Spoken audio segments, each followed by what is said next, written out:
Hello children, how are you?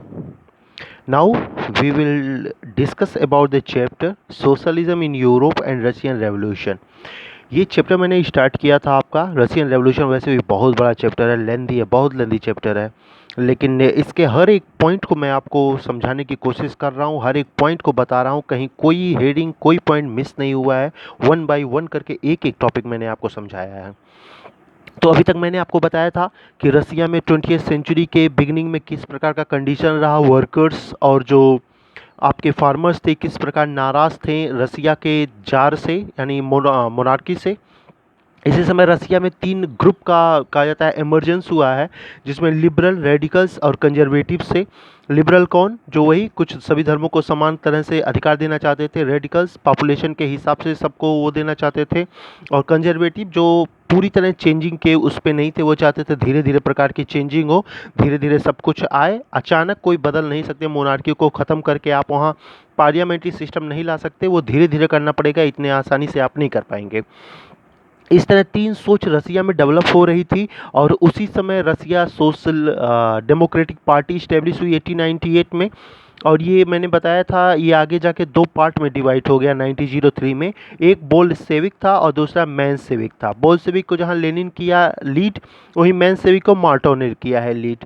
Bolshevik वाले यानी Lenin क्या चाहता था, ये सभी मजदूर लेबर फार्मर को मिलाकर उनका डिक्टेटरशिप चाहता था, यानी तानाशाह बन के उनके अधिकारों की लड़ाई लड़ना चाहता था।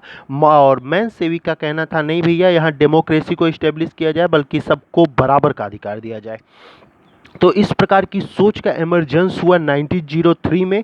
और ये दोनों अलग अलग व्यू जरूर था इन दोनों का, लेकिन दोनों का मकसद एक ही है कि जो फार्मर्स हैं, जो आपके वर्कर्स हैं, जो और सब हैं, पिछड़े वर्ग के लोग हैं, इन सबको अधिकार मिले सोसाइटी में रहने का, और उसके अकॉर्डिंग उन्हें वर्क मिले, काम मिले, ज़मीन मिले, पैसा मिले, सब कुछ मिले। ये दोनों का लक्ष्य है। ये घटना है 1903 का।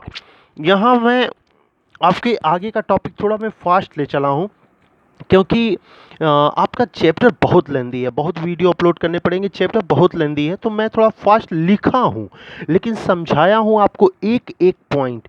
इसलिए आप क्या लिखा है इस पे ज़्यादा ध्यान मत दीजिएगा।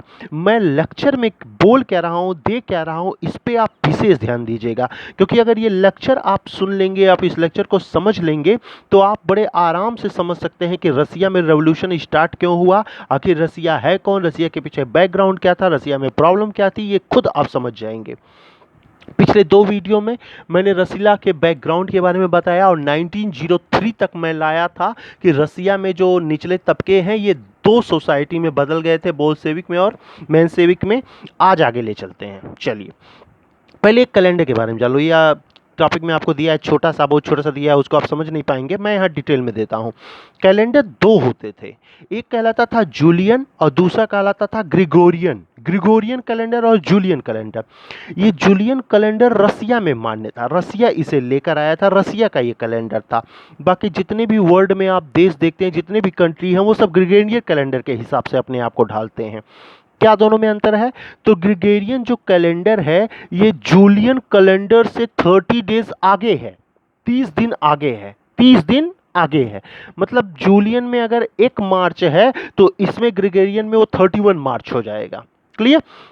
इसीलिए यहाँ रसिया जूलियन मानता था, इसीलिए वो जो रेवोल्यूशन फरवरी में हुआ उसे बोलते हैं फेब्रुअरी रेवोल्यूशन। लेकिन अगर मैं ग्रिगोरियन की बात करूँ तो ये रेवोल्यूशन मार्च में हुआ है, फरवरी में हुआ ही नहीं है। ठीक ठीक उसी प्रकार रसिया बोलता है अक्टूबर रेवोल्यूशन, अक्टूबर रेवोल्यूशन। लेकिन सच तो ये है, ये जो रेवोल्यूशन हुआ है ये नवंबर में हुआ है, तो 30 दिन पीछे चलता है जूलियन। रसिया ने 1 फरवरी 1988 में रसिया ने क्या किया, 1 फरवरी 1988 को जूलियन कैलेंडर को छोड़ दिया और वो भी ग्रिगोरियन कैलेंडर को एक्सेप्ट कर लिया, उसी को अपना लिया। क्लियर? यानी विश्व के अब जितने भी देश हैं वो ग्रिगोरियन कैलेंडर के हिसाब से खुद का डेट डिसाइड करते हैं, ना कि जूलियन। क्योंकि रसिया जूलियन को एक्सेप्ट करने वाला था, लेकिन 1988 से रसिया ने भी ग्रिगोरियन कैलेंडर को एक्सेप्ट कर लिया। आगे मैं इसको लेके बात करूंगा, तो आप कंफ्यूज मत होइए, इसलिए कैलेंडर मैंने पहले ही बता दिया। क्लियर है? आगे बढ़ते हैं। तो 1903 में आपने देख लिया बोल्शेविक मेंशेविक अब अधिकारों के लिए धीरे धीरे डिमांड कर रहे हैं। और इसी समय रसिया को बहुत बड़ा झटका लगा, क्योंकि 1904 1945 में रसिया जापान वार शुरू हो गया। रसिया जापान वार शुरू हुआ। मैंने बताया भी था, क्षेत्र पे अधिकार जमाने के लिए, यूरेशिया पर, यूरोप पे अपना अधिकार जमाने के लिए देश हमेशा एक दूसरे से लड़ते रहते थे।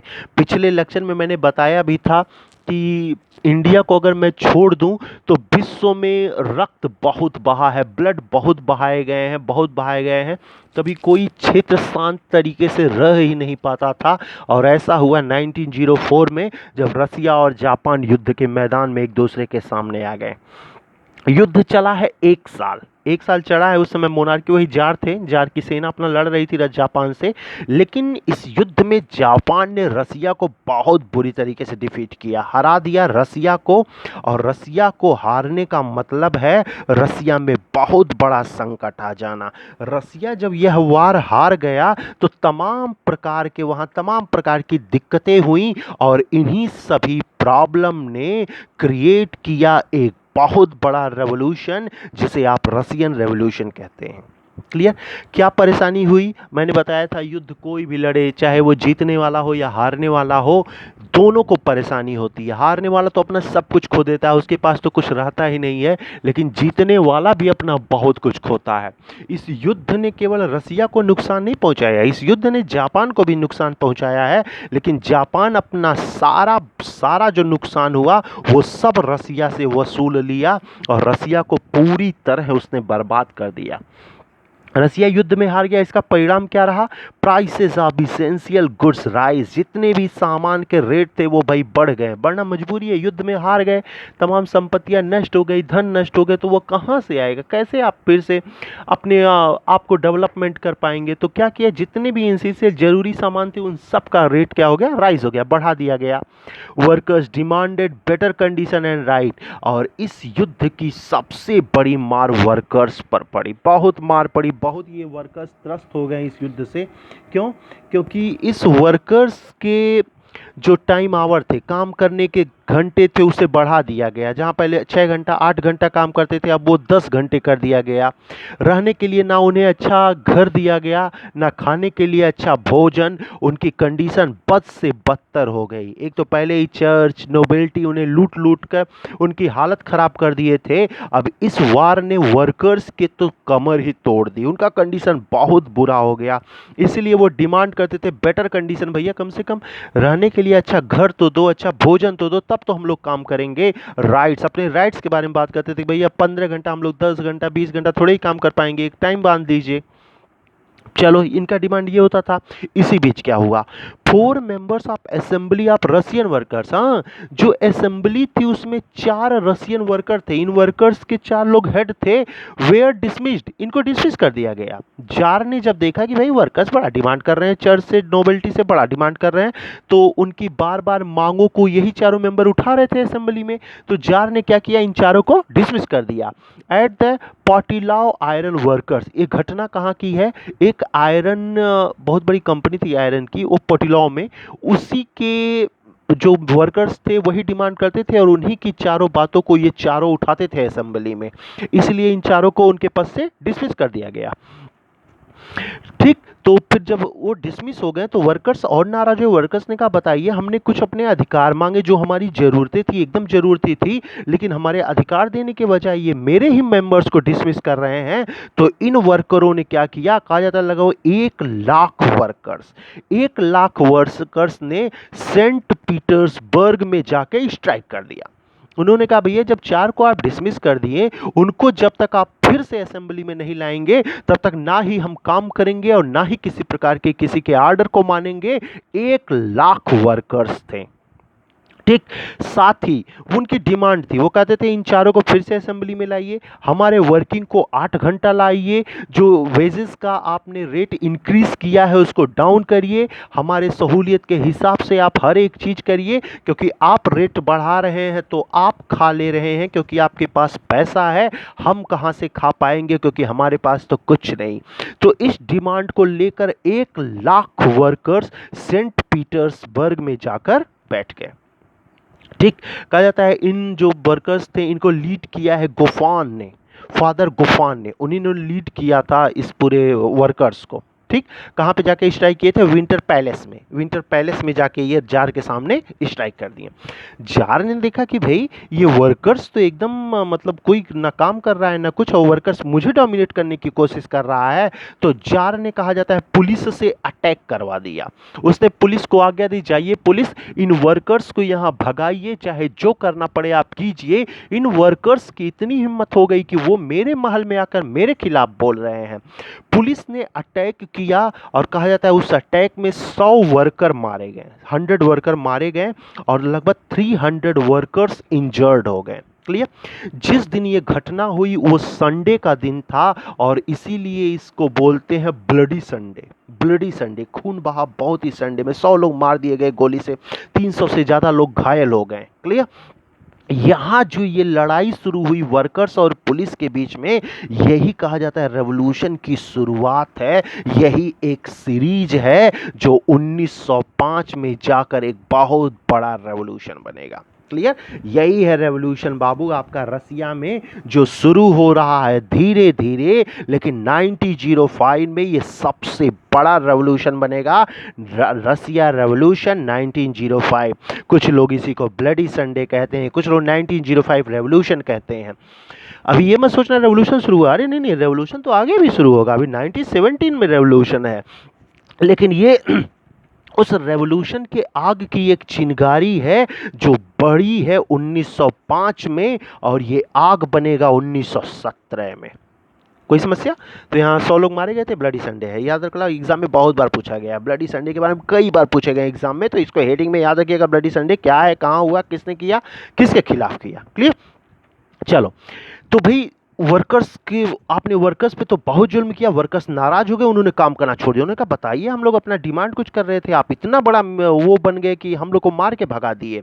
जार जब जाना कि अच्छा वर्कर्स नाराज हो गए हैं और वो हर एक प्रकार का काम नहीं कर रहे हैं, स्ट्राइक करेंगे आगे भी, वो नाराज है हमसे, तो उसने एक आक्टो मैनिफेस्टो जारी किया। आक्टो मैनिफेस्टो के जरिए इसने कहा अच्छा वर्कर्स जी, आप शांत रहिए, आप किसी प्रकार का स्ट्राइक मत करिए, हम आपके लिए कुछ ना कुछ विशेष प्रावधान ला रहे हैं, कुछ ना कुछ सुधार करेंगे, बस आप किसी तरह रेवोल्यूशन मत करिए, आप शांत होकर बैठ जाइए। मैंने गलती किया जो वहाँ पुलिस से अटैक करा दिया, उस गलती के लिए मैं माफ़ी चाहता हूँ, आपसे सॉरी मांगता हूँ, आप लोग शांत हो जाइए, मैं आपके लिए कुछ जरूर करूँगा। वही कहा जाता है, उसे कहते हैं आक्टो मैनिफेस्टो। क्लियर? यहाँ कुछ वर्ड्स ध्यान में रखना। पहला bloody Sunday, what is bloody Sunday. Second one आप रखिएगा मैनिफेस्टो, आक्टो मैनिफेस्टो के बारे में। एक बात और याद रखना, ये सेंट पीटरबर्ग नाम, ये सेंट पीटरबर्ग है ना, इसी को आज हम लोग बाबू पेट्रोग्राड कहते हैं, पेट्रोग्राड शहर। तो ये पहले सेंट पीटर्सबर्ग था, तो सेंट पीटरबर्ग जर्मन वर्ड है ना, जर्मनी वाला वर्ड है, और रसिया जर्मनी फर्स्ट वर्ल्ड वार में एक दूसरे के खिलाफ थे, इसीलिए रसिया ने इसका नाम बदल दिया और इसका नाम दे दिया था पेट्रोग्राड। ठीक, पहले सेंट पीटर्सबर्ग था। चलिए ठीक है, तो मैनिफेस्टो जारी कर दिया किंग ने। इस मैनिफेस्टो के जरिए जार ने क्या किया, ड्यूमा फॉर्म किया। ड्यूमा एक पार्टी है समझो, इलेक्टेड कंजर्वेटिव पार्लियामेंट। कंजर्वेटिव याद, कंसल्टेटिव लिख दिया, सॉरी, कंजर्वेटिव है। कंजर्वेटिव समझते हैं वही जो धीरे धीरे सुधार चाहते हैं। तो राजा जानता था ये मेरे ही फेवर का है, मेरे ही साथ रहेगा, इसलिए उसने उन्हीं लोगों का मिलाकर ड्यूमा नामक एक पार्टी गठित कर दी। क्लियर?